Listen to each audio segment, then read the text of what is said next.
काय ओव्हरऑल तुमचं साधारण फीडबॅक तुम्ही एवढे दिवस फिरताय महाराष्ट्रामध्ये? तर मला खरं सांगू, मी ऑफकोर्स 2 वर्ष तर फिरतच आहोत आणि लोकसभेनंतर सगळं थोडं वाटत होतं की शांत झालंय का, शांत झालंय का. कारण लोकांना एक पॉलिटिकल साधारणपणे फटीक, जो काही गोंधळ चाललाय ह्याचं निश्चित आलंय. पण तेवढंच राग पण आलाय की आता खूप घाणेरडं राजकारण झालं, कुठेतरी हे थांबलं पाहिजे. आणि आता मी म्हणजे हे सगळं प्रचारसभा सुरू व्हायच्या आधी फॉर्म भरायच्या वेळी पाचोऱ्याला गेलेलो, परभणीला होतो, महाडला गेलो होतो आणि आता सगळ्या प्रचारसभा सुरूच आहेत. ऑलमोस्ट सगळीकडे राजकीय वातावरण हे MVAच्याच बाजूने दिसतंय.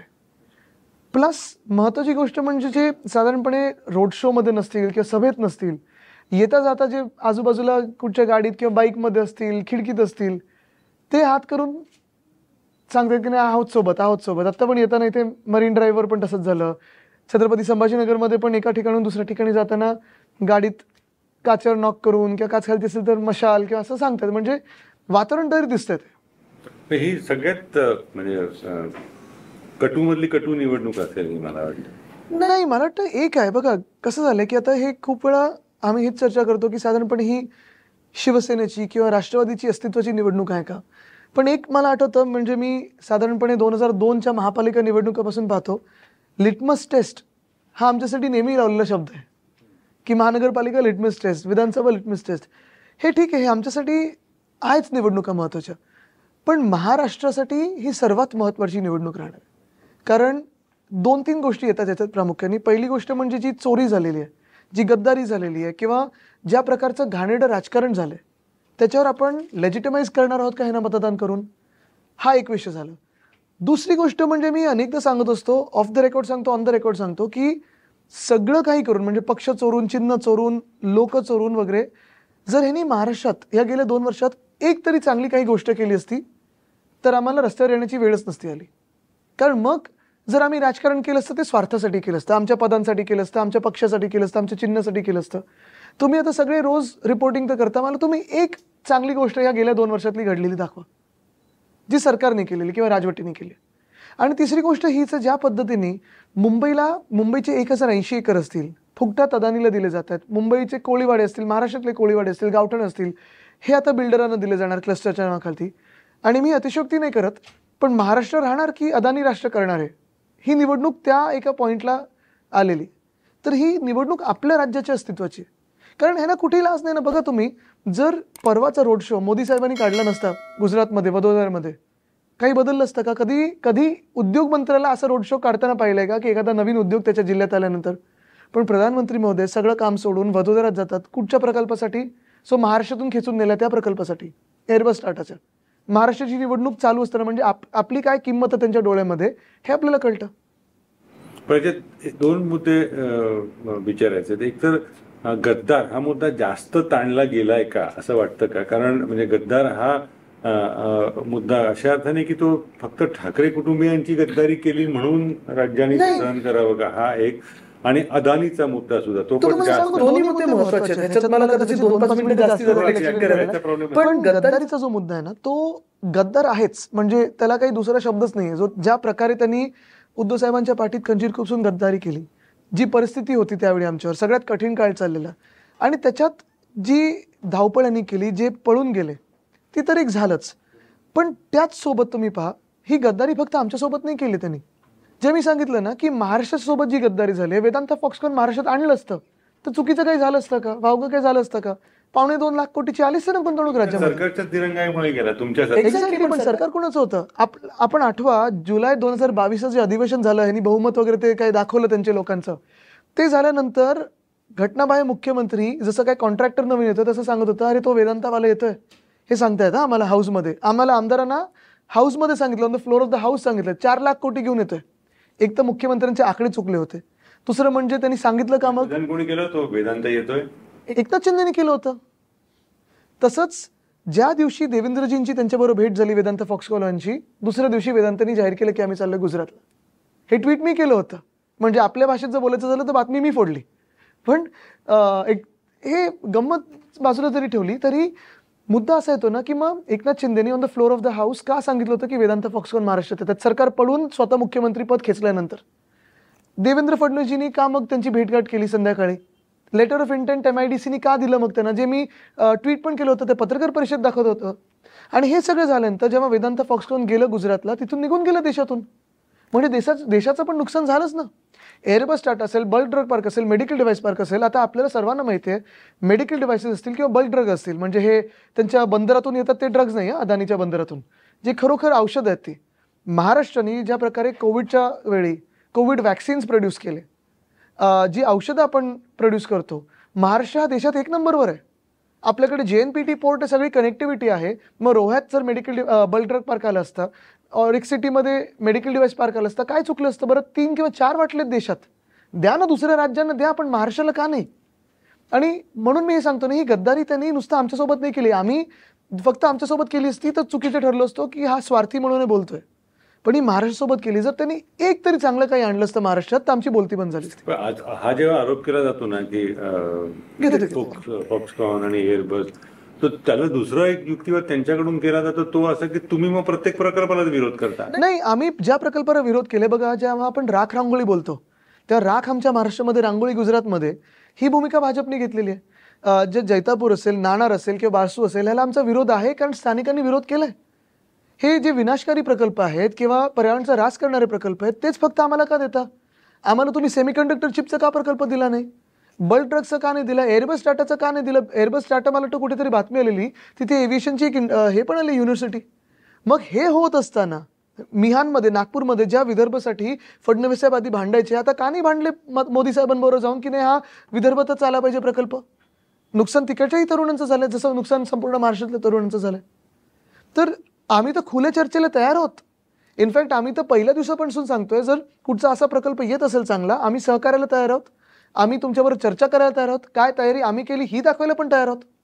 पण तुम्ही का घालवता हा प्रकल्प, भाजप म्हणून किंवा एकनाथ शिंदे म्हणून, हे आम्हाला सांगा. सॉरी, एकच, जे IFSC international financial services centre UPच्या सरकारने दिलं होतं मुंबईला, ते पाठवलं सुरतला, गिफ्ट सिटी केली आणि मग तिथे बुलेट ट्रेनला भूखंड दिला. आज बुलेट ट्रेनचा फायदा गुजरातला होणार आहे की महाराष्ट्राला होणार आहे? जे सुरतचं डायमंड बोर्स आहे, कुठच्याही इकडच्या डायमंड ट्रेडरला विचारा, हे तर गुजराती लोक आहेत. त्यांना आम्ही काय सांगून तर ऐकणार नाहीत, त्यांना फोन करून दादागिरी केली होती की तुम्ही तिथे आलं पाहिजे. म्हणजे इकडच्या पण स्थानिक गुजरात्यांना त्रास होतो तो भाजपचा होतोय का? तर गुजरातला सगळं हलवलं जातंय. कशासाठी चाललंय हे? होऊ दे ना, आसामचा विकास होऊ दे, मणिपूरचं शांत करू शकलं तर तिकडचा विकास होऊ दे, जम्मू काश्मीरचा विकास करा, केरळाचा करा. महाराष्ट्र आम्ही आमच्या पर्यायाने पुढे जाण्याचा प्रयत्न करतोय. का रोखताय आम्हाला? म्हणजे शिवसेना, तुमचा पक्ष हा उघडपणे अशी भूमिका घेणार का? 60 साली 65 साली जेव्हा शिवसेना स्थापन झाली तेव्हा शिवसेनेने घेतली होती, महाराष्ट्रावरती होणारा अन्याय, अतिक्रमण वगैरे वगैरे या अर्थाने आहेच ना. म्हणजे 370 कलम काढून तुम्ही ते कलम आमच्यावर लावलंय का की आमचा विकास रोखावा?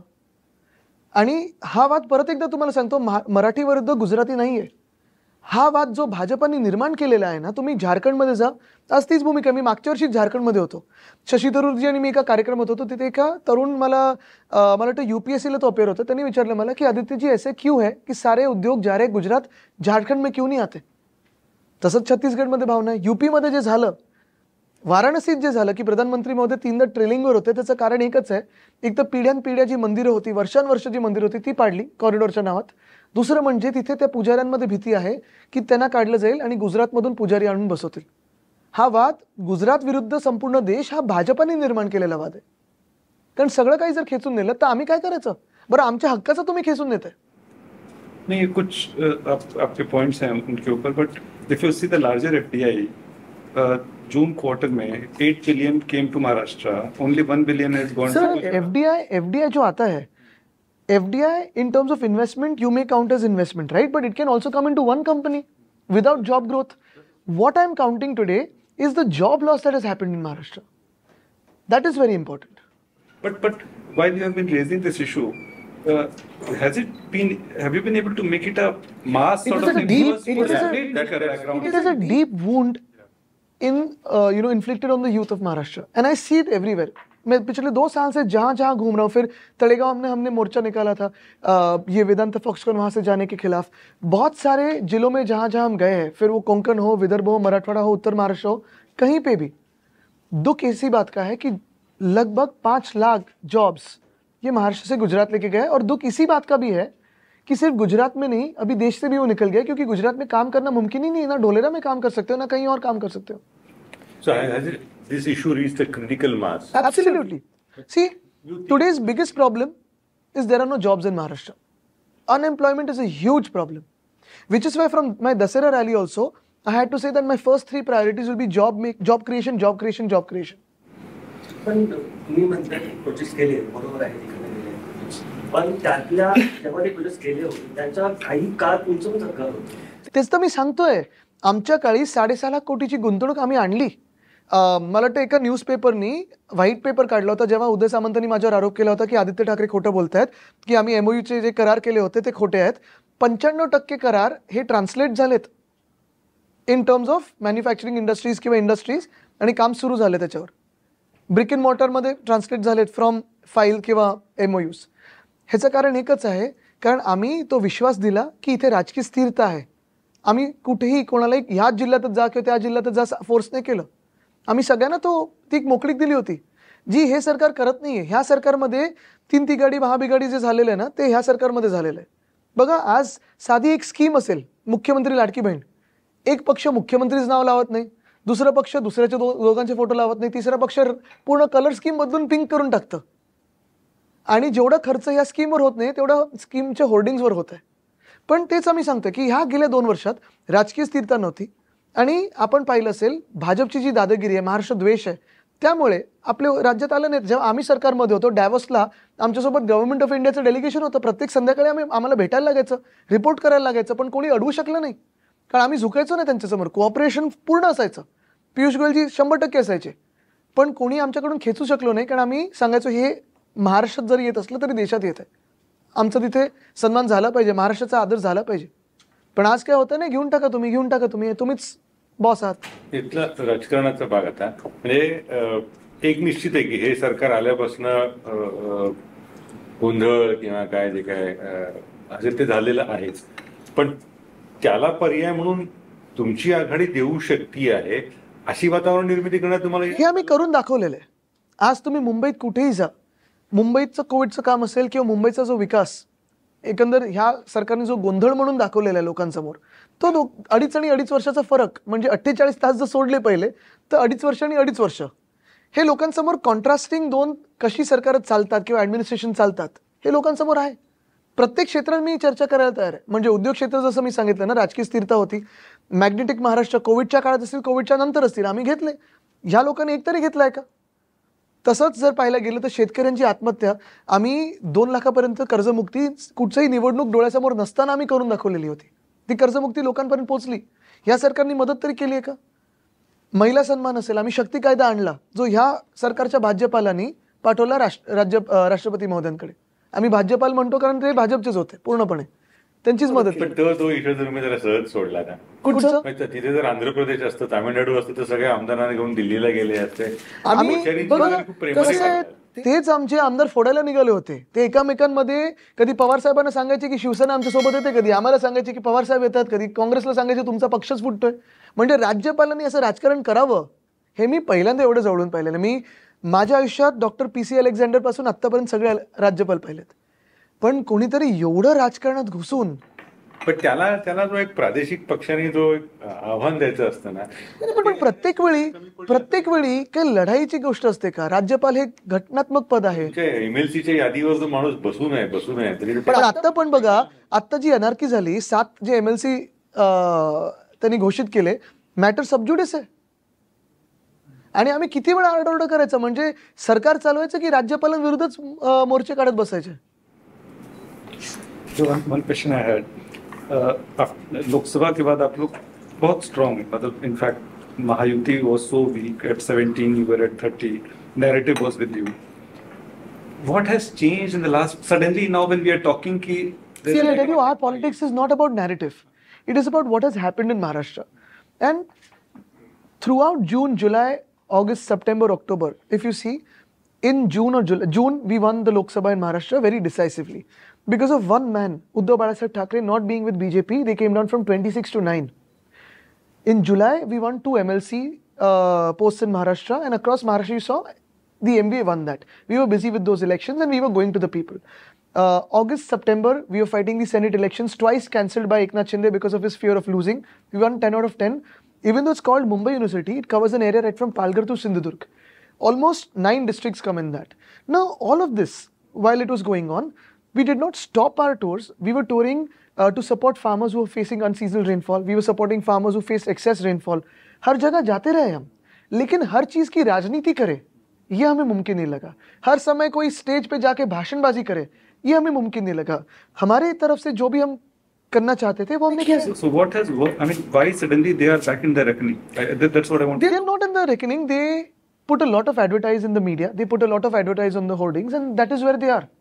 We're in the hearts of the people. They are on hoardings. You don't see they are on ground. I mean, हमें और उनमें जमीन आसमान का फर्क है. वो आसमान से हमें देख रहे हैं, हम जमीन से उनको देख रहे हैं. But do you think the delay in announcing elections that somewhat It was expected. See, typically. it took away from you? नाही. See, I'll tell you, delay actually आपल्याला आठवत असेल, आम्ही 2 वर्षापूर्वी जेव्हा सरकार पडलं तेव्हा इथेच मी आलेलो होतो आणि आपण म्हणजे मला वाटतं एक्सप्रेस की इथे येत होतं, पण आपण अशीच चर्चा केली होती आणि तेव्हा पण मला वाटतं पहिला इंटरव्ह्यू आपल्यासोबतच झाला होता.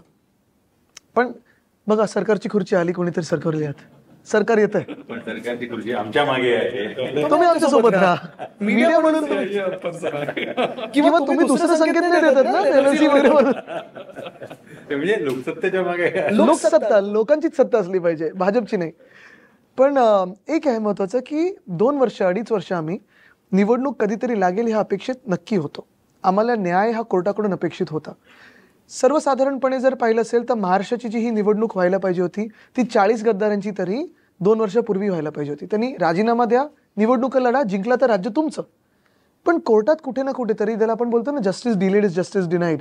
म्हणजे किती वर्ष आता आम्ही 2 वर्ष तरी प्रत्येक आठवड्यात प्रत्येक महिन्यात आता हिअरिंग लागेल, आमचं काही हिअरिंग येईना. मग डिसेंबर जानेवारीमध्ये वाटलं की चला आता स्पीकरला आदेश दिलेत, त्यांनी लबाडी जरी केली असेल ते लवाद म्हणून, तरी आमची एक होप होती की लोकसभेच्या आधी निकाल लागेल, ते काही होईना. लोकसभेनंतर निकाल लागेल, ते काही होईना. आता निवडणुका आल्या, जवळपास हा विषयच म्हणजे काय. पण तुम्ही विचार करा, जे डिले झाला आहे, परत मी सांगतोय, शिवसेना किंवा राष्ट्रवादी काँग्रेस हा विषय नाहीच आहे. महाराष्ट्रासारखं महत्त्वाचं एक राज्य, जर लोकसभेत पाहिलं तर UP 80 आहे, आपण 48 आहोत. सर्वात मोठ्या राज्यांमध्ये आपण 2ऱ्या नंबरवर आहोत. आर्थिक शक्ती पाहिली तर सर्वात महत्त्वाचं आहोत. एवढी मोठी कॉन्स्टिट्यूशनल केस असताना 2 वर्षाची अशीच गेली आहे, 3 सरन्यायाधीश होऊन गेले, किती योग्य आहे. आणि which is why we now going to the court of the people. जनता की अदालतमध्ये आम्ही जातोय. जनतेकडून न्याय अपेक्षित आहे आम्हाला, कारण डिले हा नक्कीच झालाय, पण लोक पण थांबलीत, लोकांना पण परिवर्तन घडवायचं. आणि हेच मी सांगतोय, जर ह्या लोकांना ह्या राजवटींनी जर सेवा केली असती, सरकारमधून त्यांना जॉब्स दिले असते किंवा शेतकरी आत्महत्या थांबवल्या असत्या, महिलांचा सन्मान झाला असता, कदाचित वातावरण वेगळं असतं. भरपूर प्रश्न येतात. मला वाटतं प्रश्न संपलेत, कारण सगळे मतदानावर उत्सुक आहेत. आता मशालीवर होणार आहे मतदान.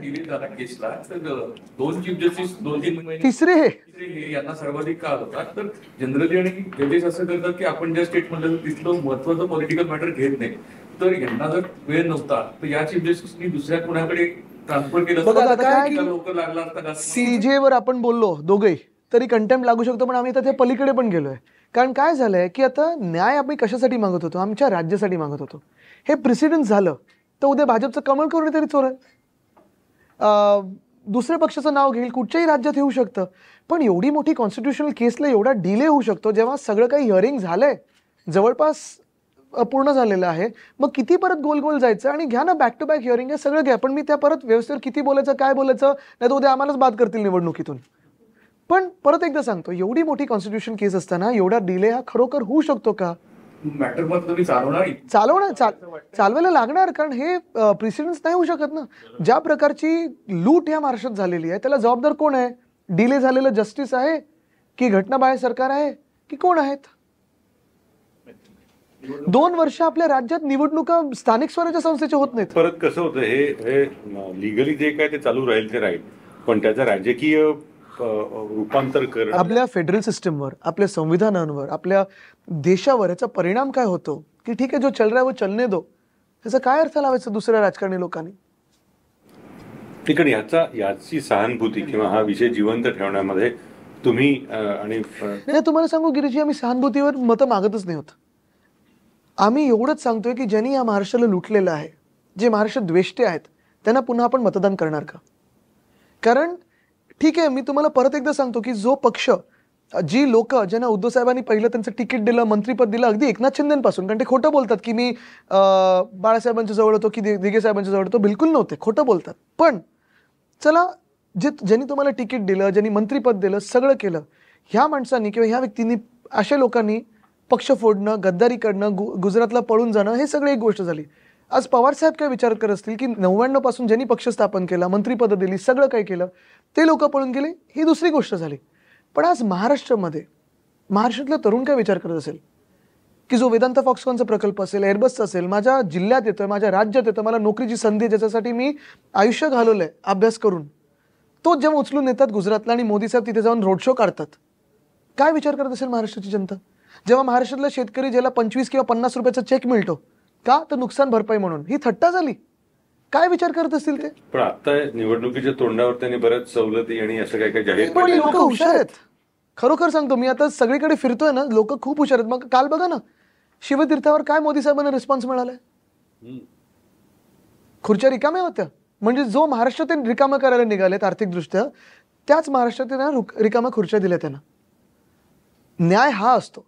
आणि मी परत म्हणजे न्याय व्यवस्थेबद्दल सांगायचं झालं, आदर आहे, सन्मान आहे, पण हे करत असताना कुठच्या केसबद्दल आहे? म्हणजे आम्ही काही नुसतं उद्धव बाळासाहेब ठाकरे किंवा शरदचंद्र पवार साहेब असे नाही मागत ना न्याय. आम्ही ह्या देशासाठी न्याय मागतोय, या संविधानासाठी न्याय मागतोय. जर ह्या देशाचं किंवा संविधानाचं रक्षण सुप्रीम कोर्ट नाही करू शकत, तर मग नक्की कोण करणार? आम्ही अजूनही त्यांच्याकडे न्याय मागतोय की कधी ना कधीतरी या पुढच्या 1-2 महिन्यात आम्हाला न्याय मिळाला पाहिजे. आमच्यामधून कोणीतरी डिस्क्वालिफाय झालं पाहिजे. जे पळून गेलेत, एक तर ते चुकीचे किंवा आम्ही राहिलो ते चुकीचे, पण काहीतरी एक बाजू आली पाहिजे. आता तर परिस्थिती अशी की हा सगळा राजकीय कोर्टातच निकाल लागणार, त्यासाठी ते तर निकाल लागणारच आहे बघा. पण कोर्टाची जबाबदारी कमी नाही होत. नाही, ते मान्य आहे. आणि आम्ही तेच सांगतोय परत की हे संविधानाबद्दल आहे. आपण कुठच्याही दुसऱ्या केसेसना बॅक टू बॅक हिअरिंग देऊ शकता, तो तुमचा अधिकार आहे. पण मग आमच्या मतदारांच्या अधिकाराबद्दल काय, आमच्या संविधानाबद्दल काय? मागासपासून मी तोच मुद्दा मांडायचा प्रयत्न करतोय की या उदाहरणार्थ हे शब्द NT रामारावांविषयी झालं असतं किंवा जयललितांविषयी झालं असतं किंवा द्रविड मित्रगळमच्या स्टॅलिन यांच्याविषयी झालं असतं, तर त्यांनी स्थानिक राजकारण जेवढं पेटवलं असतं आम्ही पेटवलंच ना. पण आपण पाहताय की ज्या प्रकारे पूर्ण दिल्लीश्वर सगळे अंगावर येतात, ED IT CBI, आज देखील सूरज चव्हाण जेलमध्ये, राऊत साहेब जेलमध्ये जाऊन आलेत, देशमुख साहेब जेलमध्ये जाऊन आलेत. कोणी घाबरत नाही. जे घाबरतात ते पलीकडे पळतात. पण आता कोर्टावर आम्ही मोर्चा न्यायचा का? कोर्टावर पण विश्वास नसावा. म्हणजे आपल्या नागरिकांचा जर तिथे विश्वास नसेल तर कुठे असेल? Court is the final frontier ना. लाडकी बहीण वगैरे या योजनांना सुरुवातीला विरोध झाला महाविकासाकडे. बिलकुल नाही, आम्ही विरोध नव्हता केला. आम्ही सांगितलं तर वाढीव द्या. तुमच्या अजेंडामध्ये ते सगळे विषय आहेत. हो, पण आम्ही सांगितलं तर वाढीव द्या. लाडकी बहिणींनी ह्यांना कधी आठवल्या बहिणी? जेव्हा हे दिसायला लागलं की हे महाराष्ट्रात हरत आहेत आणि बेकार हरतील. दुसरी गोष्ट म्हणजे 1500 रुपये देतात, त्याच्यात काही भागणार आहे का? आता सांगतात आम्ही जिंकलो तर जास्ती देऊ, 2100 देऊ. मग पहिलेच का 2100 दिले नाहीत? तुम्ही एका बाजूला अदानीला 50,000 कोटीची सूट देऊ शकता, तुम्ही कॉन्ट्रॅक्टर्सना वाढीव पैसे देऊ शकता, मग लाडक्या बहिणींना जास्ती देऊ शकत नाहीत? जे होर्डिंग आणि बॅनरवर तुम्ही खर्च केलात, पब्लिसिटीमध्ये खर्च केलात, तो वाढून द्या ना. आम्ही तर सांगतो 3000 रुपये देऊ. भाजप असेल, दादा असतील किंवा एकनाथ शिंदे असतील सांगतात आम्ही 3000 देऊ शकत नाही. तुम्ही देऊ शकत नाही, आम्ही देणार आहोत. हा फरक आहे आमच्यात. आणि लाडकी बहीण सोबत तुम्हाला महिलांचा सन्मान, म्हणजे एका बाजूला गौरी लंकेश यांचे मारेकरी महिला पत्रकार म्हणून तुम्ही जर पकडलं तर एकनाथ शिंदे स्वतःच्या पक्षात घेतात. दुसऱ्या बाजूला वामन म्हात्रेसारखी व्यक्ती महिला पत्रकाराला विचारते तुझा काही रेप झालाय का? ते परवा कोण हे कोल्हापूरचे माणिक सांगतात की फोटो काढा आणि पाठवा. कोणी दादागिरी? म्हणजे तुमचे स्वतःचे पैसे आहेत काय? टॅक्स पेअरचा पैसा आहे. आणि जर अदानीला तुम्ही फ्री बी देऊ शकता तर लाडकी बहिणीला 100% वाढवू शकता. आता सुद्धा या निवडणुकीमध्ये एकनाथ शिंदे उद्धव ठाकरे गटाच्या जवळपास 16-17 आमदारांना मदत करतात, कोट अँड कोट, असं बाहेर बोललं जातं. त्याचे पळवलंय त्यांनी. मदत काय, त्यांनी माफी मागितली पाहिजे, त्यांना लाज वाटली पाहिजे. पण तुम्हाला सांगतो आत्ता निवडणुकीच्या वेळी जेव्हा आम्ही AB फॉर्मचं वाटप चाललेलं तेव्हा 8 आमदार त्यांचे आमच्या टचमध्ये होते. इथून तिथून प्रयत्न करत होते. 2 मंत्री आहेत. काल परवाकडे एका मंत्र्यांसाठी जाऊन यांनी प्रचार पण केलाय. आणि त्यांनी सांगितलं होतं की आम्ही जाहीरपणे बंड करून माफी मागून यायला तयार आहोत. पण एकच आहे की जे लोक उद्धव बाळासाहेब ठाकरे ह्या व्यक्तीचं सरकार पडलं म्हणून घाणेरडे हातवारे करत टेबलांवर नाचले. ह्या लोकांना आम्ही परत राजकीय कुठचं स्थान देऊ शकतो का? त्यांच्या बाजूलाही बसू शकतो का? नाही तुम्हाला म्हणजे तुम्हाला सांगतो, आता घाण वाटायला लागली की ह्या लोकांसाठी आम्ही प्रचार केला कधीतरी किंवा बाजूला बसायचो. मी दुसऱ्या नजरेने बघतोय, दुसऱ्या बाजूने बघतोय. ऑप्टिक्स म्हणून त्यांचे 8 जण परत येऊ दिले असते. ग्रेट ऑप्टिक्स, 100% ग्रेट ऑप्टिक्स झाली असती, बंड मोठा झाला असता, सगळं काही झालं असतं. पण पुनर्जीवित आम्ही ह्याच घाणेरड्या लोकांना केलं असतं. आणि त्यांच्यात तर चाळे जे झालेत गेले 2 वर्षात महाराष्ट्रात, म्हणजे पर्सनल ह्याच्यात तर मी जातच नाही, काही काही गोष्टी आम्ही ज्या पाहत होत्या. पण त्याच्याही पुढे जाऊन ज्या प्रकारे त्यांनी महाराष्ट्र लुटू दिलंय, कधी त्यांनी आवाज काढला नाही, कधी काही रोखण्याचा प्रयत्न केला नाही, जसे ते निर्लज्जपणे फिरले. आणि वर्स म्हणजे जसं ते असे ते नाचलेत ना, अशा लोकांना कितीही चांगली ऑप्टिक्स असते. म्हणजे अगदी मोदी सरकार जरी पडलं असतं तरी आम्ही त्यांना घेतलं नसतं, कारण हे आमचे संस्कार नाही. पण हे प्रॉब्लेम असं आहे की हे सगळे आले तिथनच ना. पण तुम्ही मला सांगा, तुम्ही तुमच्या पुढच्या पिढीला ह्यांच्या हातात सेफ समजाल का? आणि आम्ही हे करू द्यायचो नाही, म्हणून ते कदाचित पळाले असतील. बदली पोस्टिंगसाठी पैसे आम्ही घेऊ द्यायचो नाही, पळाले ते. अनेकांचे त्या 40 आमदारांमधून राग उद्धवसाहेबांवर हा होता की उद्धवसाहेब मुख्यमंत्री असताना पैसे घेऊन बदली पोस्टिंग करायचे नाहीत, बाय मेरिट करायचे. सोर्स ऑफ इन्कम बंद झाला, नाही तर सगळं चाललं होतं, ते आनंदात चाललं होतं. आणि तुम्हाला सांगतो, ते पण असे एक लाजीरवाण गोष्टी आणायच्या ना, तुम्ही पण फाडून फेकून दिलं असतं. न्यायालय निकालाला उशीर झाला किंवा मध्यंतरी उद्धवजी दसरा मेळ्यात वगैरे म्हणाले होते की आता आम्ही जनतेच्या न्यायालयात मांडू आणि जिंकू. तर या सर्व 40 आमदार शिवसेनेचे असतील किंवा एनसीपीचे असतील यांना त्यांना तुम्ही पराभूत करणार का? आणि त्यावेळेला जेव्हा शिवसेना फुटली, जो द्वेष वर्षभर जाणवत होता, 6 महिने ते वर्षभर, तसा तुम्ही पुन्हा जनतेच्या मनात किंवा कार्यकर्त्यांच्या मनात निर्माण करायला या निवडणुकीत? तुम्हाला सांगू, महाराष्ट्र द्वेष आणि महाराष्ट्र द्रोह हा जनतेच्या मनात पक्का बसलेला आहे. कारण मी तुम्हाला सांगतो ना, सगळं काही एक तरी चांगली गोष्ट यांनी आणली का मला दाखवा. आणि परत एकदा मी सांगतो, मी सिम्पतीवर जातच नाहीये. आम्ही हे मागतच नाही की आमच्याशी गद्दारी केली म्हणून ह्यांना धडा शिकवा. महाराष्ट्राबरोबर जी गद्दारी केली त्यासाठी ह्यांना धडा शिकवला पाहिजे. सगळेच घरी जातील म्हणजे पराभूत 100%. जी लास्ट टाइम लोकसभेच्या वेळेला कोकणात मिळतो आपला बालेकिल्ला आहे, ठाणे, पालघर, पूर्ण कोकण पट्टा, मुंबईतले काही भाग, इथे आपला पराभव झाला. त्याचं काय कारण आहे? आणि आता तुमची लढत आहे 50 सीट्सवरती शिवसेनेसोबत. तुमचं काय आकलन? बघा, एक पहिली गोष्ट तर हे आपल्याला मान्य करावंच लागेल की लोकसभेत थोडं कन्फ्युजन धनुष्यबाण विरुद्ध मशालीत झालं होतं. म्हणजे दक्षिण मुंबईत पण माझ्याकडे 4-5 फॅमिलीज अशा आल्या की आम्ही उद्धवसाहेबांना मत दिलं, धनुष्यबाणावर केलं मत, आणि मुलं अरे बापरे. पण हे झालंय, आणि हे थोड्याफार फरकाने सगळीकडे झालेलं होतं. आत्ता सगळ्यांना कळलेले आहे की धनुष्यबाण चोरांनी चोरलेला आहे, रावणाच्या हातात आहे, आणि मशाल आता हाती घ्यायची आहे. तर ते एक आहे. दुसरं म्हणजे मी एकनाथ शिंदे खरोखर पुन्हा एकदा सांगतो की हिंमत असेल आणि खरोखर तुम्ही एवढं जर काम केलं असेल तर स्वतःच्या वडिलांचा फोटो लावा, स्वतःच्या पक्षाचं नाव घ्या, स्वतःचं चिन्ह घ्या आणि जा निवडणुकीत.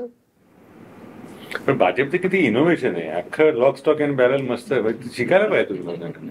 पण काय झालेलं, आम्ही त्यांच्यासोबत का गेलो होतो, आम्हाला वाटलं होतं हे असं लॉक स्टॉक बॅरल म्हणजे पहिलं अखंड भारतबद्दल बोलत होते, लॉक स्टॉक बॅरल पीओके घेतील. आता योगीजी बोलले होते ना की सरकार आल्यावर 6 महिन्यात आम्ही पीओके घेणार, 3 दिवस राहिलेत 6 महिने व्हायला. घेतलं का पीओके? पीओके काय आपल्याच देशातल्या लोकांवर अत्याचार आणि अन्याय करतायत. लोकसभा निवडणुकीला मुस्लिम समाज मोठ्या प्रमाणात मागे उभे होता. राज्यात 11% मुस्लिम समाज आहे. तुमच्या पक्षानं 1 उमेदवार दिलेला आहे. वक्फ बोर्डाचं ज्यावेळेस लोकसभेत बिल आलं त्यावेळेस पण तुमच्यावर आरोप झाले होते की तुमच्या खासदारांनी तिथं बाजू मांडली. तर मग आता विधानसभा काय असतं तुम्हाला सांगतो. पहिली गोष्ट म्हणजे वक्फ बोर्डचं जेव्हा ते काही बिल आलं तेव्हा टेबलिंगच्या वेळी भाषण करायला कोणाला संधी मिळत नाही, 1-2 लोकांनाच मिळतं, आणि आमचे लोक आम्हीच तिथे होतो म्हणून आमच्या सोबत होते. नंतर अरविंदजी त्याच्यात आहेत. पण वक्फ बोर्डची जशी गोष्ट आहे तशीच तुम्ही पहा, पंढरपूरचा पण कॉरिडॉर करून भाजप गिळायचा प्रयत्न करत आहे.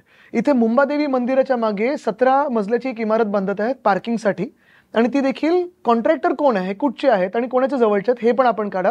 स्थानिक आमदार तिकडचं पण दागिना बाजार हळवून तिथे पण कॉरिडॉर आणण्याचा प्रयत्न करत आहे. मग तो वाराणसीचा कॉरिडॉर असो किंवा कुठचे असो, भाजप जमिनी गिळताना जातपात धर्म पाहत नाही. आणि म्हणून आम्ही हेच सांगितले, मंदिराची जमीन असो किंवा वक्फी जमीन असो, आम्ही सरकारला हात लावू देणार नाही. तसंच त्याच पद्धतीने आपण पाहिलं असेल, अनेक असे ह्या देशात बोर्ड्स आहेत जे भाजप कब्जा करायला पाहतात, हे आम्ही करू देणार नाही. पण एक जो आम्ही उमेदवार दिला असेल आत्तापर्यंत शिवसेनेचं आपण पाहिलं असेल, मग महानगरपालिकेत असो किंवा लोकसभेला असो किंवा विधानसभेला असो, तिकीट देताना आम्ही कुठची जातीची समीकरणं पाहत नाही ना धर्माची पाहतो. जो कार्यकर्ता किंवा जी कार्यकर्ता काम करते त्याला आम्ही मतदान किंवा आम्ही त्याला निवडणुकीत उभे राहायचं संधी देतो. ते झालेलं आहे. बरं अजूनही आपण पहा, जे मुस्लिमांनी मतदान केलं असेल, सिखांनी केलं असेल, पारसी लोकांनी केलं असेल, ख्रिश्चननी केलं असेल, बौद्ध लोकांनी केलं असेल, हे आम्हाला महाविकास आघाडीने महाराष्ट्र हितासाठी केलेलं आहे. आम्ही जातपात धर्म न पाहता सेवा केली लोकांची, कोविडच्या काळात असेल किंवा त्याच्यानंतर असेल. जे अन्यायाविरुद्ध आम्ही लढतो ते जातपात धर्म न पाहता लढतो. जो जॉब बेरोजगारीचा आम्ही प्रश्न मांडतोय तोही आज आपण पहा, अनेक धर्म असतील, अनेक समाज असतील, आरक्षणासाठी आंदोलनं करतात. बरोबर आहे, मान्य. आरक्षण किंवा न्याय हक्क त्यांना मिळालेच पाहिजेत. पण आरक्षण आपण कशासाठी मागतोय? रोजगारासाठी मागतोय. रोजगार आहे कुठे? सगळं भाजप पळवते गुजरातला. मग आपण आरक्षण मिळालं तरी पुढे काय? म्हणजे भाजपने आरक्षणाच्या वेळी आपल्याला लढवलं, फसवलं, पुढे रोजगार कुठे? त्याचा प्रश्न तो आणखी रुंद केला तर मुद्दा होता की त्यावेळेला सिव्हिक सोसायटी खूप मोठ्या प्रमाणावरती आहे, आता पण सगळीकडे आहे. मी अनेक त्यांच्याशी बोलताना हा मुद्दा होता की त्यावेळेचं सगळ्यात रोमॅन्टिक चित्र कुठलं होतं की टिस्टा सेटलवर सेना भवन मध्ये तर ती सिव्हिल सोसायटी आता आहे का? आज पण मी आता वरळीच्या ऑफिसमध्ये सीपीआयच्या पक्षाच्या गेलेलो, सीपीआय पक्षाच्या. एक आहे म्हणजे लाल झेंडा असो, तिरंगा असो, भगवा असो, आम्ही सगळे महाराष्ट्रासाठी लढत आहोत. बरं, जसं आता सिव्हिल सोसायटी असेल किंवा कम्युनिस्ट पक्ष असेल, ज्यांनी राजकारणाचं विश्लेषण अनेक वर्ष केलंय, शिवसेना आणि कम्युनिस्ट पक्ष एका मंचावर येणं. पण आज तुम्ही मला सांगा, शिवसेना पण ज्या गोष्टींसाठी लढते, आणि मी शिवसेना म्हणजे शिवसेना उद्धव बाळासाहेब ठाकरेच पक्ष बोलतो, दुसरी जी चोरांची सेना त्याला मी शिवसेना मानत नाही. आम्ही जे लढत आहोत, शेतकऱ्यांसाठी लढत आहोत, कर्जमुक्तीसाठी लढत आहोत, ते पण कम्युनिस्ट पार्टी त्याच्यासाठीच लढत आहे. मग शेतकरी कामगार पक्ष असेल किंवा कोणी असेल, सगळे जे लोक आहेत शेतकऱ्यांसाठी लढत आहे. जो शेतकरी मोर्चा मुंबईकडे येत होता, भाजपने त्यांना अर्बन नक्सल म्हणून पदवी दिली होती, जी आता आम्हाला पण दिलेली आहे, माओवादी म्हणून दिली, कोणाला काही अतिरेकी बोलतात, काही बोलतात, मनात येईल ते बोलतात. लाल झेंडा आहे म्हणून तुम्ही हे झालं, लाल संविधान आहे म्हणून तुम्ही, रक्त पण आपलं लालच आहे ना. फायनली हे जर शेतकरी असतील, ज्याची आपण आपल्या महाराष्ट्रात तरी मान्यता आहे की अन्नदाता देवो भव, शेतकरी काही मागत आहेत तर बसून बोलायला काय हरकत आहे त्यांच्यासोबत. कामगारांबद्दल आम्ही एका बाजूला जेव्हा उद्योग आम्ही राज्यात आणत होतो, आणले देखील, आणि उद्योगपत्यांशी चर्चा करतो, उद्योगपत्यांशी बोलतो बसतो, त्याच वेळेला काळे कामगार कायदे जे केंद्र सरकार आपल्यावर लादू इच्छित आहे, ते आम्ही त्याला विरोध केला होता. कारण कामगाराचं पण हित पाहिलंच पाहिजे. म्हणजे माझ्या आजोबांनी नेहमी सांगितलेलं आहे की जर उद्योगपती जगला तर कामगार जगेल, जर कामगार जगला तर उद्योगपती जगेल. ह्याचा बॅलन्स झालाच पाहिजे ना. म्हणून फायनली सगळ्यांचा हेतू एकच आहे, देशहित, समाजहित, महाराष्ट्र हित, हेच आम्ही करतोय. तर सिव्हिल सोसायटी आज सोबत आहे ना. म्हणजे आज तुम्ही बघा, मुंबईत सिव्हिल सोसायटीचं जर आपण पाहिलं तर अस्तित्व आहेच, पण तेवढंच मुंबईमध्ये रेसिडेंट वेलफेअर असोसिएशन्स आहे, ALMs आहे. गेल्या 2 वर्षात तुम्ही कुठच्याही ALMला विचारा, कोणाचा शब्द ऐकलाय त्यांनी, एकनाथ शिंदेनी कुठच्या ALMला लक्षात घेतलेलं आहे, कुठच्या NGOला लक्षात घेतलेलं आहे. ALM हा आपला कणा आहे मुंबईमध्ये. रेसिडेंट वेलफेअर असोसिएशन मग पुण्यात असेल, मुंबईत असेल, नाशिकमध्ये अनेक बनलेले आहेत, नागपूरमध्ये आहेत. आणि कुठचंही नगरसेवक पासून हे आपले खासदारांपर्यंत फंड देताना, नवीन बाथरूम बांधताना, कुठचं डिवायडर रंगरंगोटी करताना आपण ALMsना विचारायचो, त्यांना सोबत घ्यायचो. आज कोण विचारतंय? मतदारसंघात मनसे आणि सेना आमने सामने तुमच्या आहेत. पण ते आज आता काय झालंय, मनसे, मी त्यांच्यावर वैयक्तिक नेत्यांवर टीका करत नाही, कधी बोलत नाही, मर्यादा पाळतो. पण दुर्दैवाने ज्या मनसेनी बिनशर्त पाठिंबा भाजपला दिला किंवा मोदी साहेबांनी दिला, आता तुम्ही समीकरण बघा, लोकसभेत त्यांनी दिला, तीच भाजप आणि तेच मोदी साहेब ज्यांनी Vedanta, Foxconn, Airbus, Tata, bulk drug park, medical device park, solar energy equipment park, diamond bourse सगळं नेलं गुजरातला. आज तेच मनसे आहे जी देवेंद्र फडणवीस साहेबांना पाठिंबा देते. म्हणजे दुर्दैवाने असं झालंय की मनसे आज महाराष्ट्रातल्या भूमिपुत्रांसाठी लढतच नाही, गुजरातच्या भूमिपुत्रांसाठी लढायला लागलेले आहे. हे परिवर्तन कसं झालं, कधी झालं हे कळलं नाही. त्यांच्या भूमिका नेहमी बदलत राहिल्यात, पण त्या आतापर्यंत महाराष्ट्रातल्या अंतर्गत भूमिका होत्या, आता परराज्यात गेलेत. ते नॅशनल पार्टी झाली. काय विस्तारातून तिथे गेले, विस्तारा बंद झालं.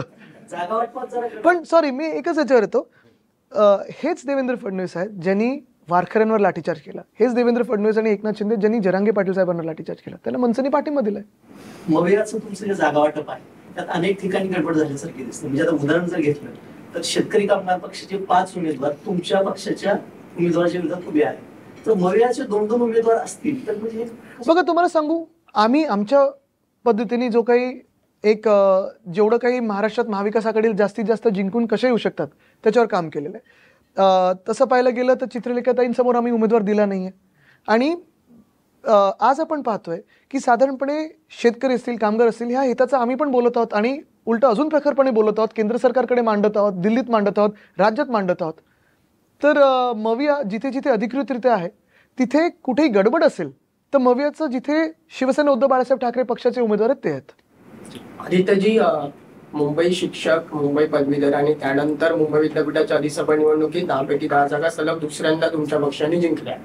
तर कुठेतरी आता विधानसभा निवडणुकीत मुंबईकर तरुणाई शिवसेना उद्धव बाळासाहेब ठाकरे पक्षाच्या बाजूने उभी राहील का, हा एक प्रश्न आहे. नक्कीच. आणि ह्याच्या आधी लोकसभेत देखील खरं तर तो 5-1 निकाल येणार होता. ती एक सीट चोरली त्यांनी, ते आम्ही कोर्टात गेलोय. आणि 47-47 याला सोडून असा एक प्रश्न आहे की 2019 नंतर जे काही महाराष्ट्राच्या राजकारणात अप्स अँड डाऊन्स आले, अनप्रेडिक्टेबल सिच्युएशन्स निर्माण झाल्या, म्हणजे तरुणाईला कुठेतरी सोशल मीडियावर हा राग व्यक्त करता या राजकारणाबद्दल. तर अशी तरुण आहे की ज्यांचा कोणत्याच पक्षाशी संबंध नाही, तर ती कुठेतरी नोटाला मतदान करू शकते का आणि ती मतं निर्णायक ठरू शकतात. तुम्हाला सांगू 2 गोष्टी आहेत. एक तर मुंबईमध्ये कुठच्याही तुम्ही समाजात जा, कुठच्याही जातीच्या, कुठच्याही धर्माच्या, कुठच्याही वस्तीत जा, हायराईज सोसायटीपासून कुठच्याही प्रकारच्या वसाहतीत जा, तिथे एका व्यक्तीबद्दल मनात खूप प्रेम आहे. ती व्यक्ती म्हणजे उद्धव बाळासाहेब ठाकरे. अस्सल मुंबईकर जेव्हा महाराष्ट्राचा मुख्यमंत्री बनतो तेव्हा मुंबईत कसं काम होतं हे त्यांनी दाखवलं. दुसरी गोष्ट म्हणजे आपण पाहिलं असेल 500 स्क्वेअर फुटापर्यंत प्रॉपर्टी टॅक्स माफ करणं असेल, BSTची आज हालत जी झालेली आहे तशी आमच्या वेळी झाली नव्हती. आम्ही उलट 10,000 इलेक्ट्रिक बसेस आणत होतो, 900 डबल डेकर बसेस आणत होतो. मी स्वतः पालकमंत्री म्हणून ओपन स्पेसेस असतील किंवा फुटपाथ्स असतील ह्याच्यावर फोकस करत होतो, पेट पार्क्सवर होतं. ह्या सगळ्या गोष्टी मुंबई पब्लिक स्कूल आता आम्हाला महाराष्ट्र पब्लिक स्कूल म्हणून करायचे. ह्या सगळ्या गोष्टी लोकांच्या लक्षात आहेत.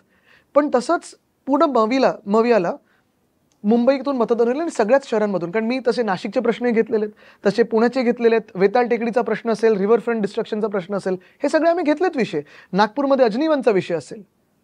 तर हे विषय घेत असताना शहरी भागांमध्ये साधारणपणे जसं ग्रामीण भागांमध्ये उद्धव साहेबांबद्दल शेतकऱ्यांच्या मनात प्रेम आहे, तसंच शहरी भागांमध्ये एक शहरी माणूस, एक मुंबईकर जेव्हा मुख्यमंत्री बनतो तेव्हा काय शहरांबद्दल एक विकासाची आराखडा बनू शकतो हे त्यांना माहिती आहे.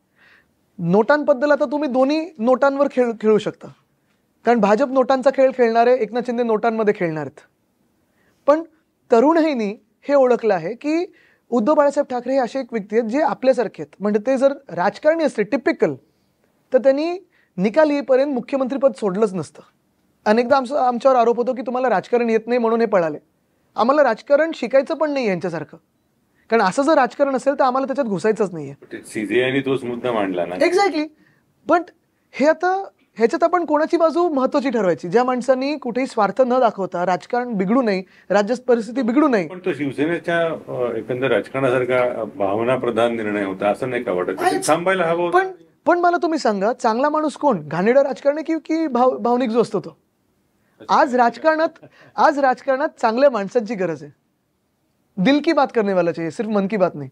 मला IFSC गुजरातला पळवलं असं म्हणाला, पण 2015चा तो मूळ प्रस्ताव होता फडणवीसांच्या काळात गेलेला केंद्र सरकारकडे. नंतर तांत्रिक जागेच्या अडचणी वगैरे सगळं झालं, तर त्याच्यानंतरच्या काळात तो दिल्लीत पडून आहे, कारण गिफ्टसाठी त्यांनी परवानगी दिली. तर आता तुम्ही तुमच्या 2.5 वर्षाच्या काळात काही त्याचा फारसा वाटत? आम्ही फॉलोअप केला ना. मी अनेकदा फायनान्स मिनिस्टरला मी स्वतः लिहिलेलं आहे की गिफ्ट तर असू द्याच, आमचं काही म्हणणंच नाहीये, तुम्ही गुजरातमध्ये जे काही द्यायचं ते द्या, पण त्याचबरोबर मुंबईला द्या. आम्ही तर म्हणतो तर धारावीमध्ये फायनान्शियल सर्व्हिसेस सेंटर आणि इंडस्ट्रियल सेंटर झालं पाहिजे. म्हणजे गव्हर्नमेंट आता महाविकास आघाडीचा 23 तारखेनंतर तुम्ही बघाल, तर आपण IFSC नक्की करू. धारावीचा मुद्दा नेहमीच होता अजेंडा नाही. सगळेच निर्णय तुमच्या काळात झालेले आहे. टेंडर ते दुसऱ्याच काळात झाले होते. टेंडर पब्लिश झाले 10 ऑक्टोबर 2022ला. तोपर्यंत यांची राजवट आली होती डोक्यावर.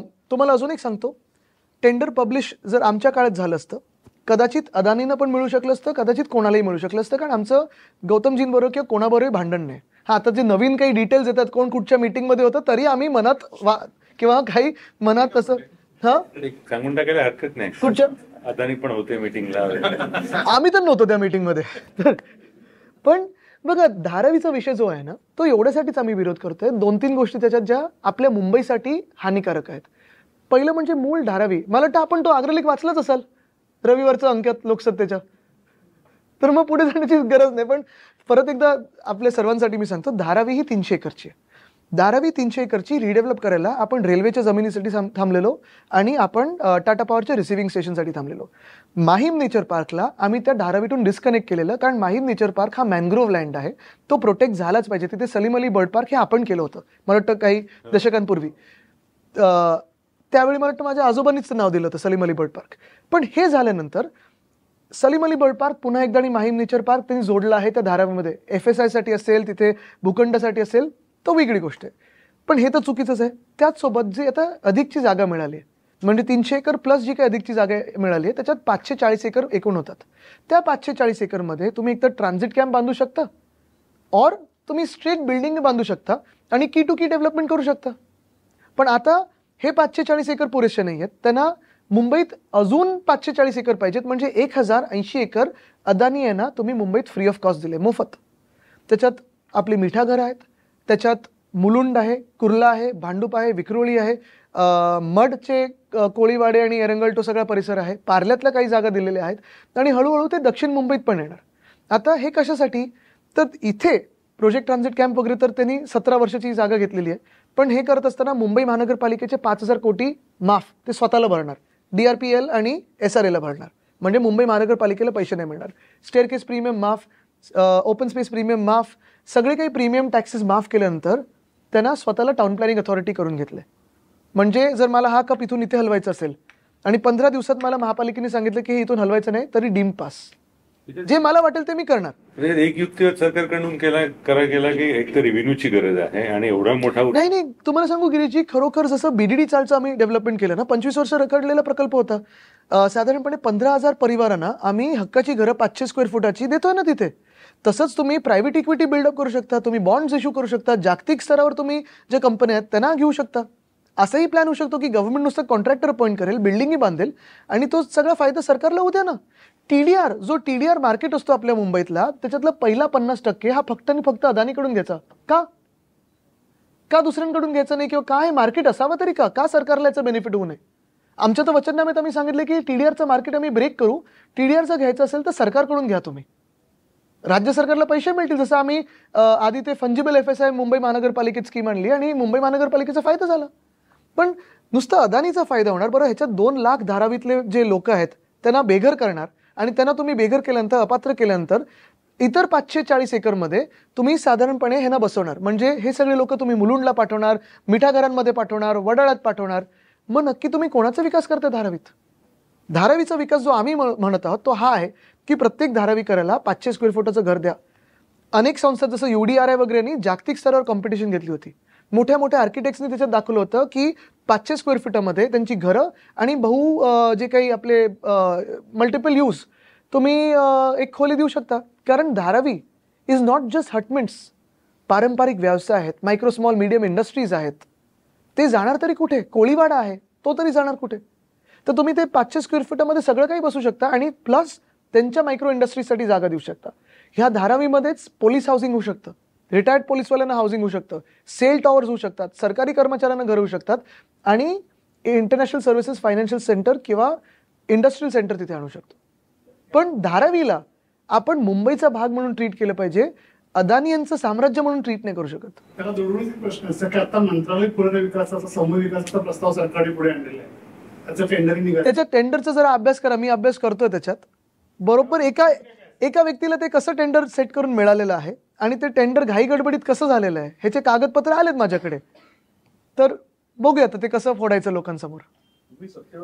पण नक्की बघा, मंत्रालयाचा थोडा पुनर्विकास झालाच पाहिजे. कारण आज आपण पाहतोय खाती आता वाढलेली आहेत, जागा नाहीये.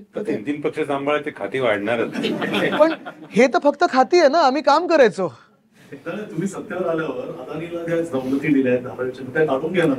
हेच टेंडर रद्द करायला लागेल आणि धारावी हिताचं टेंडर काढायला लागेल. त्याच्यात परत अदानी येतील, कोणी येतील, त्याच्यात आम्ही कोणाला रोखणार नाही. पण फ्री अँड फेअर टेंडर असायला पाहिजे. सर्वेक्षण झालं, 20% सर्वेक्षण पूर्ण झालंय. दादागिरी करून सर्वेक्षण करतात, त्याच्यातून अपात्र किती करणार? मग तुम्ही धारावीकरांचा विकास नाही तर कोणाचा करताय? पण आता सर्वेक्षण पूर्ण झालं, कोर्टात जातील, लांबणेल ना. बिलकुल नाही लांबणार. कारण फायनली जसं आम्ही सांगितलं ना की ह्या सगळ्या ज्या सवलती त्या आम्ही काढून देऊ. आणि धारावीकर हे सर्वेक्षणाला विरोध करतात, गुंड पाठवतात सर्वेक्षणासाठी. त्यांनी removing little away from the tenders, a very, I mean, in your own alliance, a very senior, I mean, from the senior most, the biggest, say, alliance partner as of now. Which one? Now the biggest alliance partner in MPA.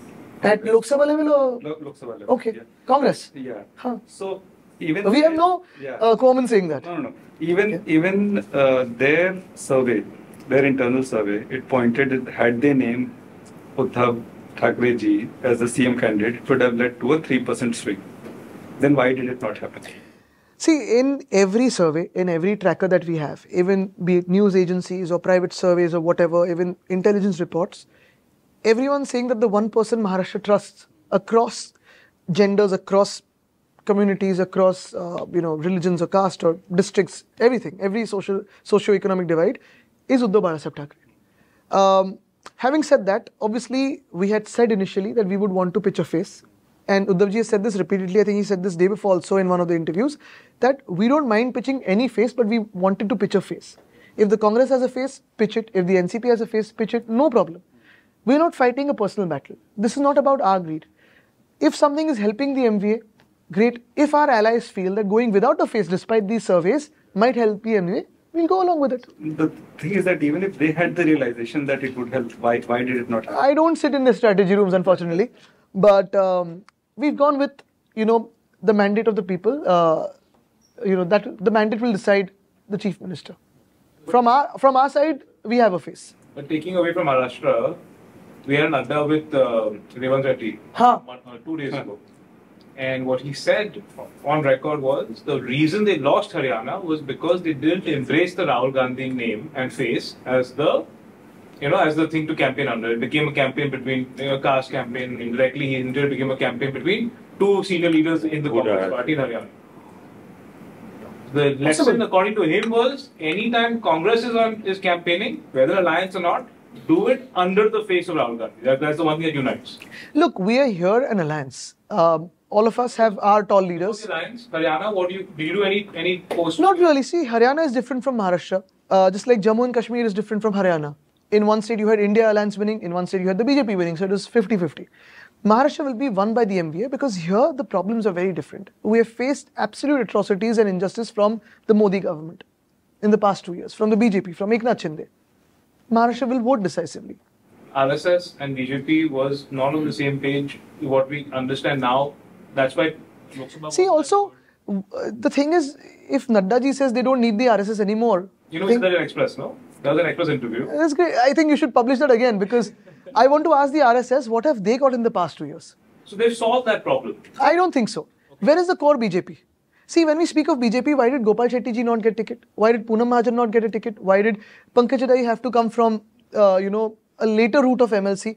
Why did someone like Raj Purohit or Prakash Mehta why have they disappeared from the scene? Why is Mr. Vinod Tawde made to sit in Delhi and not actively here in Maharashtra politics? Who are the top 5 faces of BJP today in Maharashtra? Do you think RSS is still not getting what they want through? No, the top 5 faces of BJP in Maharashtra are all 2019 imports who have been accused of corruption. And now they're the frontal faces of the BJP. Plus, in the last 2 years, if you see, the Speaker of the House, import from NCP in 2019, before that, he was in Sena, not an original BJP person. The Chief Minister, illegal Chief Minister, taken from the Sena. His 10 ministers taken from the Sena. Ajit Dada was the person that the BJP fought against in Pune for the last 10 years, 15 years on the name of corruption.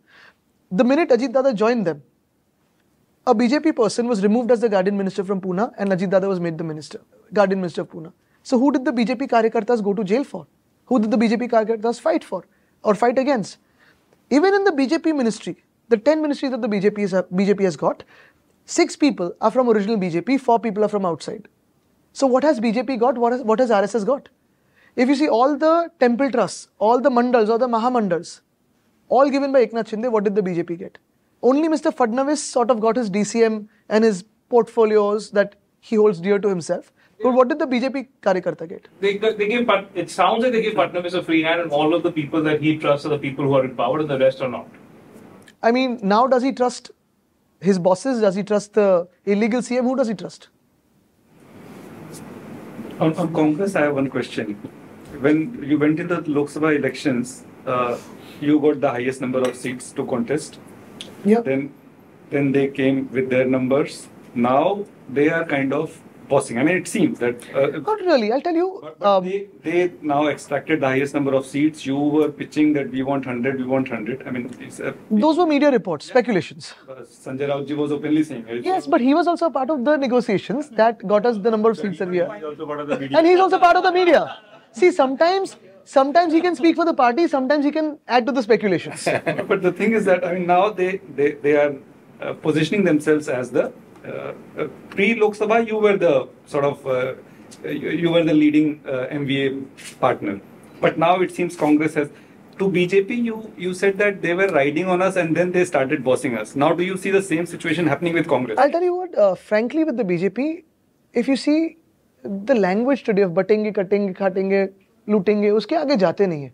At least the Congress today, along with us and the NCP, SCP, is fighting for the constitution, is fighting for a state, is fighting for bringing industries to Maharashtra.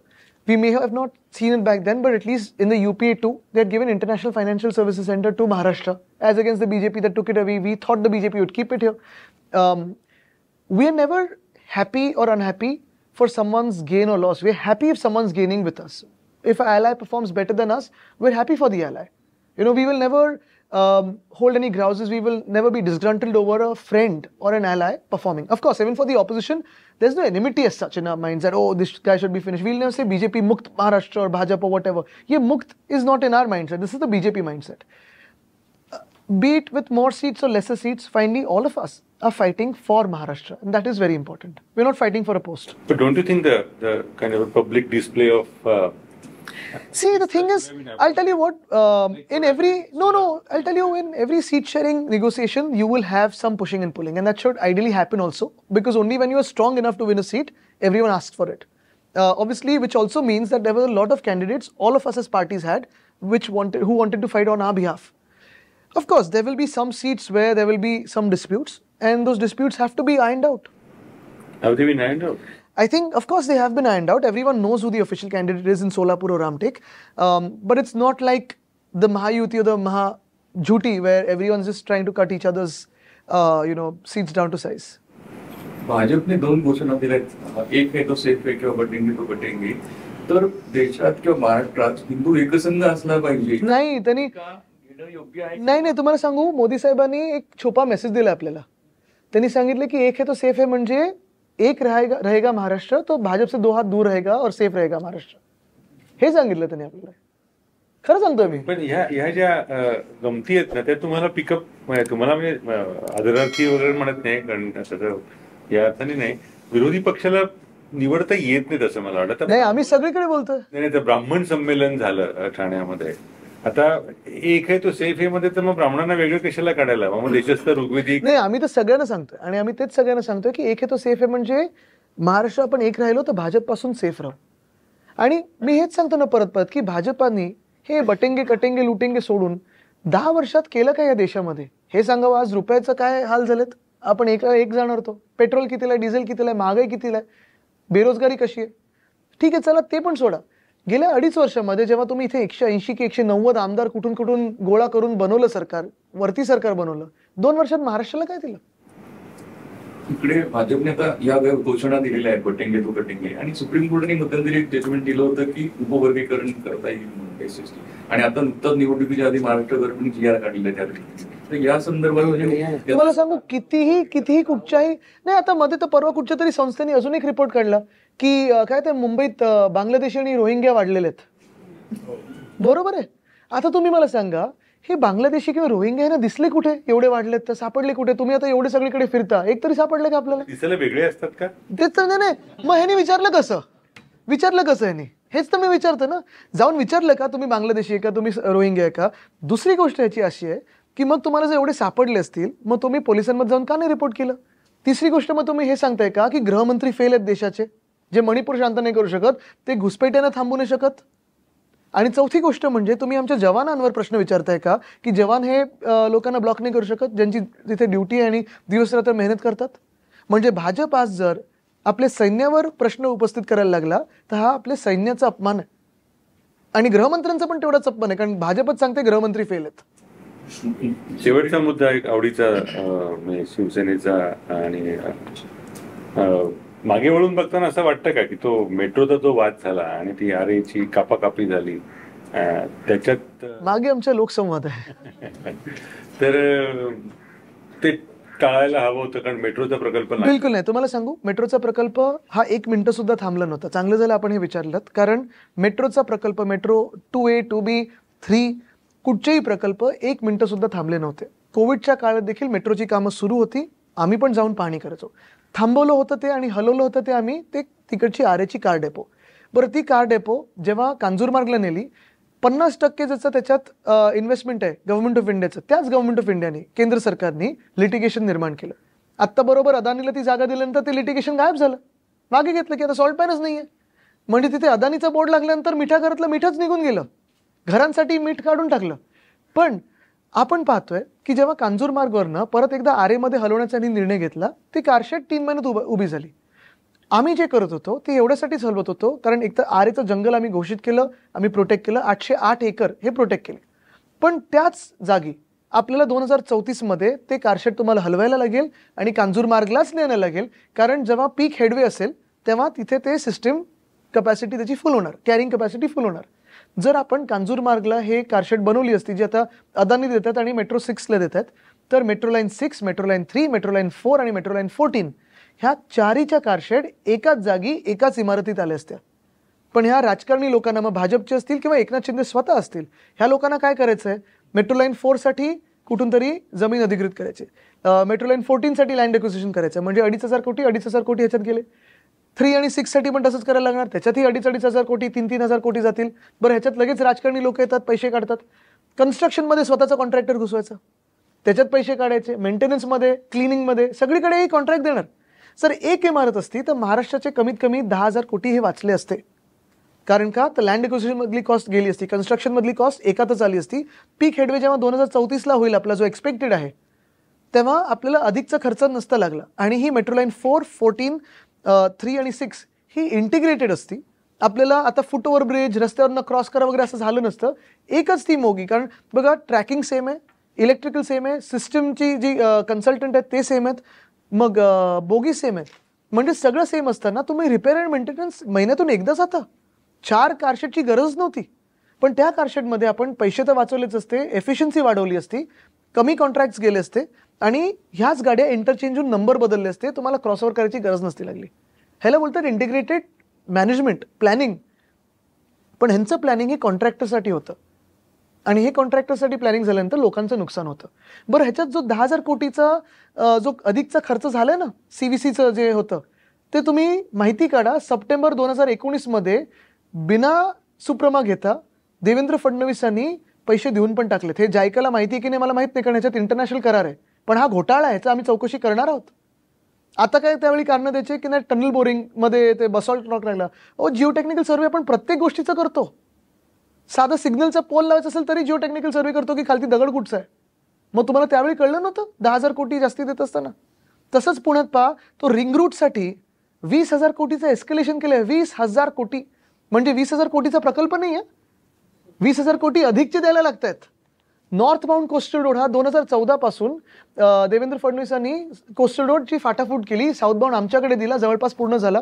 Eknath शिंदेच्या हातात गेल्यानंतर contractor बदलले, escalation झालं. North bound coastal road अजून एक pillar लागला नाहीये, एकनाथ शिंदेकडे 10 वर्ष खातं आहे, त्याच्यात एक पिलर लागला नाहीये, पण 2दा कॉन्ट्रॅक्टर बदलले, एस्केलेशन झाले. मुंबई पुणा जो मिसिंग लिंक होती लोणावळ्याची, कधीपासून बघतोय, मीच त्यांच्याबरोबर 2दा पाहणीला गेलो होतो. आमचे असे फोटो बिटो आलेले, ते असे हात बीत दाखवतात, ते टिपिकल शर्ट खालती घेतात आणि हात असं दाखवतात, मग असं करतात.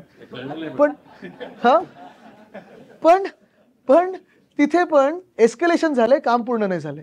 MTHL 2023च्या ऑक्टोबरमध्ये पूर्ण व्हायला पाहिजे होतं, जानेवारीमध्ये पूर्ण झालं. मला 3-4दा प्रधानमंत्री महोदयांना ट्विट करायला लागलं की या साहेब उद्घाटन करा, आपल्यासाठी थांबलोय. वरळी शिवडी कनेक्टर आमचं सरकार सुरू असताना 1.5 वर्षात आम्ही 48% काम केलं होतं. आता जेव्हा अजितदादांनी त्याचे अपडेट दिला हाऊसमध्ये अर्थसंकल्प मांडताना, नुसतं 57% झाले, म्हणजे 2-2.5 वर्षात 9% काम झाले. कोस्टल रोड डिसेंबर 2023 पण पूर्ण व्हायला पाहिजे होता, पण अर्ध्या किलोमीटरचं उद्घाटन करून गेम चेंजर बोलतात. नरिमन पॉईंट कफ परेड कनेक्टर हा आतापर्यंत व्हायला पाहिजे होता, आमच्या काळात आम्ही त्याचं टेंडरला गेलो होतो, नाही झालंय. पोलीस हाऊसिंग वरळीतल्या इमारती असतील, मरोळच्या इमारती असतील, माहीममधल्या इमारती असतील, 650 कोटी अर्थसंकल्पात दिले, स्थगिती यांनी दिली. एकविरा देवीच्या मंदिराच्या ज्या पायऱ्या किंवा अनेक मंदिरांची जी कामं आहेत ती यांनी स्थगिती देऊन ठेवलेली आहे. म्हणजे हे जे विकासाच्या नावावर हे बोलतात ना की स्थगिती दिली, खरोखर आपण जाहीर चर्चा केली पाहिजे आणि पारदर्शक व्हाईट पेपर काढला पाहिजे की कोणीच स्थगिती दिली. तुम्ही टार्गेटचं जे बोलले रिपोर्ट त्याच्यामध्ये हे फिजिबल नाही. दुसरा रिपोर्ट आपण पाहत इथे, कारण पहिला रिपोर्ट ज्या अधिकाऱ्यांनी बनवला होता, बरं त्याच इव्हन MMRD मध्ये काही 1-2 असे त्या DMRC कडून असे लोक आहेत ज्यांचा कॉन्फ्लिक्ट ऑफ इंटरेस्ट आहे. कोणी इंजिनियर म्हणून काम करते, कोणी काय करते. आम्हाला त्याच्यात जायचं नाही, आम्ही गेलो पण नाही, कारण ही वैयक्तिक वाद नव्हताच. तसं पाहिलं गेलं तर अश्विनीजीनं पण आम्ही कोस्टल रोडचा प्रोजेक्ट दिला होता एक्झिक्युशनसाठी. कुठेही राग ठेवला नाही, कारण आम्ही ही सिस्टम असते, ह्याच्यात तुम्हाला काम करायचं असतं, राग ठेवून चालत नाही, ह्याच्यात काम करायचं असतं आणि लोकांच्या हिताचं करायचं असतं.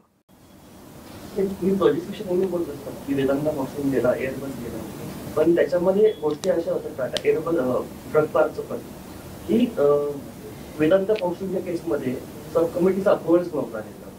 एक मिनिटं, असं नसतं ते.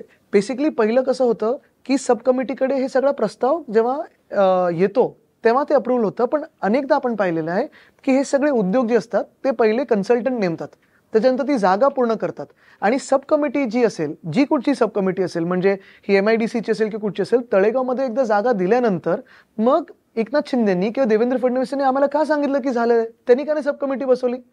त्यांचं सरकार आल्यानंतर पण 4 महिने झाले होते ना. मेडिकल डिव्हाइस पार्क किंवा बल्क ड्रग पार्क हा केंद्र शासनाचा सबसिडीचा प्रोजेक्ट होता. प्रस्ताव आपण पाठवलेला, पण केंद्र शासनाने ते मान्यता करायला पाहिजे. तो मला अजूनही जर मी तो इंडस्ट्रीज डिपार्टमेंटचा MIDCचा प्रस्ताव जर पाठवला ना तर आपण 100% डोळे बंद करून त्याच्यावर सांगाल 3च्या 3 पार्क महाराष्ट्रात द्या. टाटा एअरबसच्या केसमध्ये कधीच काही पत्र नव्हतं. मग भुजबळ साहेबांनी पत्र असेल, गडकरी साहेबांनी पत्र असेल, देवेंद्रजींनी पत्र असेल, आम्ही सगळ्यांनी पत्र असेल, हे का दिलं होतं? नाही, मग गडकरी साहेबांनी का पत्र दिलं होतं? बघ आता काही गोष्टी काही ग्रुप्स बद्दल आपण ओपनली बोलू शकत नाहीत, काय दबाव असतात त्यांच्यावर, काय काय असतं. आता महाराष्ट्रात जी काही कमिटी बसवली त्यांनी इंडस्ट्रियलिस्टची, बरोबर आहे, किती भेटी झाल्यात त्यांच्या? आम्ही एक ईज ऑफ कंप्लायन्स कमिटी केली होती. ईज ऑफ डुईंग बिझनेस सगळे करतात, पण जे कंप्लायन्स असतात, जे ऑलरेडी इंडस्ट्रीज आहेत इथे, म्हणजे व्हाईट वॉशिंग नाही केलं तर मालक जेलमध्ये जाऊ शकतो, फॅक्टरी फ्लोअरवर बर्फाची बादली नाही ठेवली तर जेलमध्ये जाऊ शकतो, हे डिक्रिमिनलाइज करायला पाहिजे. एक सुद्धा बैठक झाली नाही यांची. डॅव्हॉसचा जो खर्च आहे 1.5 वर्ष त्यांनी मान्य केलं नव्हता, पोस्ट फॅक्टो मान्यता दिली त्यांनी. एक्झॅक्टली ना, म्हणजे ह्या गोष्टी महत्वाच्या आहेत. आता सॉरी, जे आपल्या कमिटीचे अध्यक्ष आहेत तिकडच्या, त्यांच्याच ग्रुपनी व्हायब्रंट गुजरातमध्ये जाऊन 70,000 कोटीची गुंतवणूक जाहीर केली, पण मॅग्नेटिक महाराष्ट्रात एकदाही नाही झालं, तर ना तो ग्रुप कधी भेटलाय. आदित्यजी, तुम्ही महाराष्ट्रभर दौरे करत असतात, पण तुम्ही स्वतः एक उमेदवार आहात वरळी विधानसभेतून आणि यंदा वरळीत तिरंगी लढत होत आहे. नाही, 10 उमेदवार आहेत. मुख्य पक्षांची तिरंगी लढत मी सगळ्यांना महत्वाचं मानतो. दशरंगी म्हणायला पाहिजे. हा तुमचं मतदार आहे आणि हा मतदार आहे. 4 प्रश्न अजून जास्ती. तर वरळीतल्या लढाईकडे तुम्ही कसं पाहताय? आणि जे प्रमुख पक्षांचे उमेदवार आहेत ते असेही आरोप करतात की वरळीत कामं झाली नाहीत वगैरे. बघा, एक पक्ष आहे, जसं मी सांगितलं, गुजरात हिताबद्दल बोलत आहे. निवडणुकीच्या 3 महिने आधी उठतात, तोडफोड करतात, मारहाण करतात, सेटलमेंट करून कोणाच्या तरी वतीने निवडणूक लढतात. आता गुजरातच्या वतीने लढतात. दुसरे जे असे आहेत त्यांच्याकडे मी जास्ती महत्त्व देत नाही, कारण ते एका पक्षातून फुटलेल्या, चोरी केलेल्या पक्षात गेलेले आहेत. माझं एवढंच मत आहे की टाइमपास करू नये. कोणी जर सिरियसली लढत असेल तर राज्यसभेचा राजीनामा द्या, राजीनामा मंजूर करून घ्या आणि निवडणूक लढा ना. मग डिबेट करायचे, तुम्हाला वाटेल ते करायचं, एक नाचायचं, सगळं काही करायला तयार आहे, पण सिरियस आहेत हे तर दाखवा. तुम्ही कोविडच्या काळी कुठे होतात, कुठं म्हणजे फार्म हाऊसवर जाणं न जाणं ह्याच्यावर माझा वाद नाहीये, पण लोकांमध्ये होतात का? गेल्या 5 वर्षात लोकांमध्ये होतात का? आम्ही जेव्हा तुम्हाला 2दा नाकारलं राज्यसभा, तेव्हा तुम्ही मग विरोधात, त्यावेळी तुमच्या मनात आलं का? मला खोलात जायचंच नाही. मला एवढंच सांगायचं आहे की जर कोणी सिरियस असेल तर राज्यसभेचा राजीनामा द्या आणि उतरा ना उमेदवार म्हणून. मग भले मग तुमचा पक्ष परत जमलं तर तुम्हाला राज्यसभा देईलच. ह्याला जोडून एक प्रश्न होता की आता निवडणुकीच्या निमित्ताने आम्ही वरळीतही काही स्थानिक नागरिकांशी संवाद साधला, तेव्हा त्यांचे प्रश्न मांडताना त्यांनी अशी एक भावना व्यक्त केली की स्थानिक आमदार हवा, ज्या मुद्दा त्याच्यावर उपस्थित करण्यात आला. वाराणसीत प्रधानमंत्री कुठून आहेत? नाही, तुम्ही आता विद्यमान आमदार म्हणून वरळीकरांना नाही, मी विचारते वाराणसीतले प्रधानमंत्री कुठचे आहेत? मी लोकसभेचं बोलतोय. प्रधानमंत्री पद महत्वाचं आहे की विधानसभेचा आमदार महत्वाचं? सगळेच महत्वाचे आहेत. बघा, मी तर तिथे असतो. ती मुंबई आपली, मी तसं महाराष्ट्र आपलं. आणि खरं तर आपण पाहिलं गेलं तर मुंबई ही महाराष्ट्राची राजधानी आहे.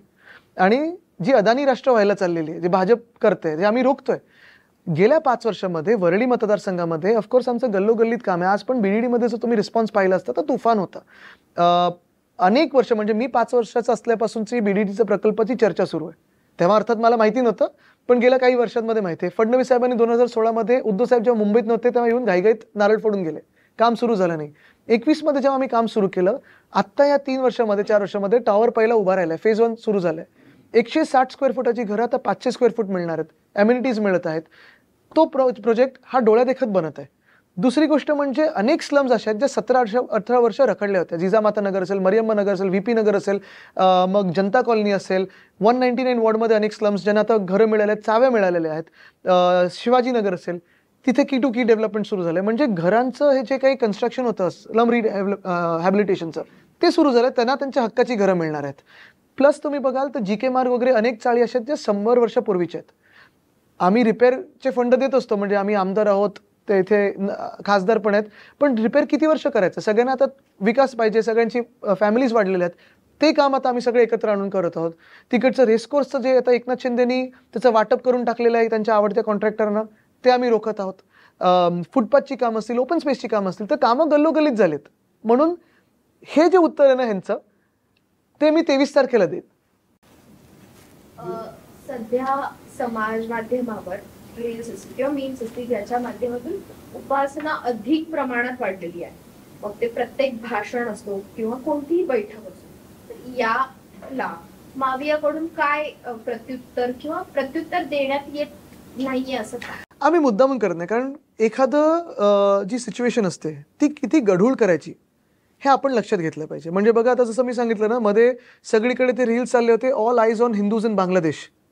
त्याच बांगलादेशबरोबर जयशाह क्रिकेट खेळतात.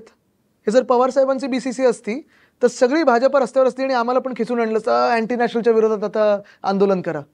तर हे रील्स, बरं आता सगळ्यात वाईट काय झालंय, काही काही लोक पैसे घेऊन रील्स बनवतात आणि इंटरव्ह्यूज करून घेतात. हे सगळ्यात भयानक आहे. आता त्या लोकांना आम्ही ठरवलं की ह्या विधानसभेत इंटरव्ह्यू द्यायचेच नाहीत. 40-40 लाख एखाद्या इंटरव्ह्यूसाठी, एकदम म्हणजे इंटरव्ह्यू तुम्ही कधी कोणाचा अशा व्यक्तीचा घेणार नाही की खोटं बोलतो त्या माणूस. पण ह्या ज्या काही गोष्टी आहेत ना, त्या गोष्टींपासून आपण 2 हात दूर राहिलेलं महत्त्वाचं आहे. कारण एक तर आपण गढूळ करू शकतो किंवा त्याला आपण काहीतरी कॉन्ट्रीब्यूट करून पॉझिटिव्ह करू शकतो. आपण पॉझिटिव्ह कसं करायचं, तर आपण चांगल्या गोष्टी जे करतो ते टाका. घराणं हे अनेक वर्ष महाराष्ट्राच्या राजकारणात आहे. बाळासाहेबांनी कधी निवडणूक लढवली नाही, उद्धवजींनी सुद्धा लढवली नाही. फक्त ते मुख्यमंत्री झाल्यानंतर विधानपरिषद झाले. राज ठाकरेंनी लढली नाही. पण तुम्ही असतील, आता अमित ठाकरे आहेत, तर असं हळूहळू आता म्हणजे संसदीय राजकारणातून आपण राजकारण करावं असं वाटायला लागलं. कारण आणखी काही तुम्हाला सांगू, माझी ही नेहमीच आवड राहिलेली आहे. म्हणजे लहानपणी पण मी जेव्हापासून ते लोकसभा आणि राज्यसभा टीव्ही यायला लागलं, दिवसभर ते बघायचो. मग अनेकदा लोकसभेत राज्यसभेत जाऊन नाही, पण तेव्हा गिरीची खरोखर सुषमाजी, राजनाथजी, सीताराम येचुरीजी वगैरे सगळ्या बाजूनी असायचे. प्रणबदा असायचे, चिदंबरमजी असायचे. पण आता जाऊ दे, आता नाही तर आपल्याला परत त्या कठड्यात उभ्या करतील आपल्याला. पण महत्त्वाची गोष्ट ही की मला ती आवड होती. मग तिथे जाऊन पण मी पाहायचो. बजेट अनेकदा पाहिलंय, महाराष्ट्राच्या विधानसभेचं बजेट पाहिलंय. ती आवड मला नेहमीच होती. तर मला पर्सनली वाटलं की मी कॉन्ट्रीब्यूट कसं करू शकतो, तर तिथे आत जाऊन करू शकतो. म्हणजे तुम्हाला अन्य एक मंडळी पण येतील का राजकारणात, म्हणजे संसदीय राजकारणात, ठाकरे घराण्यातली, आणि तुम्हाला दिल्लीचं राजकारण करायला आवडेल? मी घराण्यातलं बघा, मी दोन्ही राजकारण हे फायनली राजकारण आहे. एक देश पातळीचं राजकारण आहे. कधी ना कधीतरी अर्थात तिथे काम करायला आवडेल. पण आत्ता जो माझा महाराष्ट्र अन्याय सहन करत आहे, तो अन्याय मोडून काढायला मला इथेच काम करणं गरजेचं आहे. आधी तर बरं झालं असतं ना, रिमोटच हातात आहे आणि सरकारी नाही, ते आहे. पण तुम्ही फायनली ऑन ग्राउंड पण काम करू शकता ना. माझ्या आजोबांसारखं मी कधीच होऊ शकणार नाही. तशी व्यक्ती हजारो वर्षामधून एकदा येते.